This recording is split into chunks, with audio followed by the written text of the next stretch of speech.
You mentioned vendors. So if you have a third party that you're hiring that may house information or some kind of service provider that has access to that information, how do you protect yourself as an organization if they make a mistake on their end? Yeah, so good question. Let's break it into two types of, I would say, vendors that nonprofit, small to mid-sized organizations typically work with. One is, let's just say, consultants that come in. It could be fundraising consultants, there could be other types of consultants. They may get access to your donor data, they run reports, give analysis, help with strategy.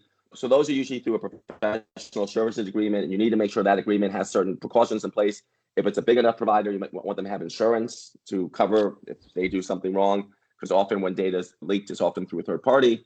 You want to make sure you have an agreement, certain obligations that they'll take to protect the data. Then the next one, which I think is the bigger issue for most organizations in general, are the third-party vendors. These days, it used to be 10 or 15 years ago, people would have servers in their office and everything would be done with internal team.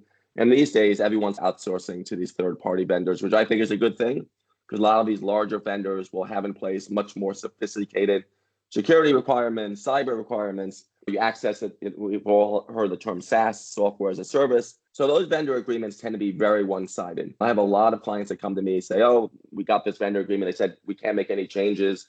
That's almost never the case. You can always make changes to an agreement, and you should. And New York Shield, as we mentioned before, actually requires that you do. And actually, a lot of the other state regulations are requiring now organizations get more proactive in negotiating these. But A, you should never just take a vendor agreement and sign it. It should always be reviewed by a lawyer who knows technology agreements.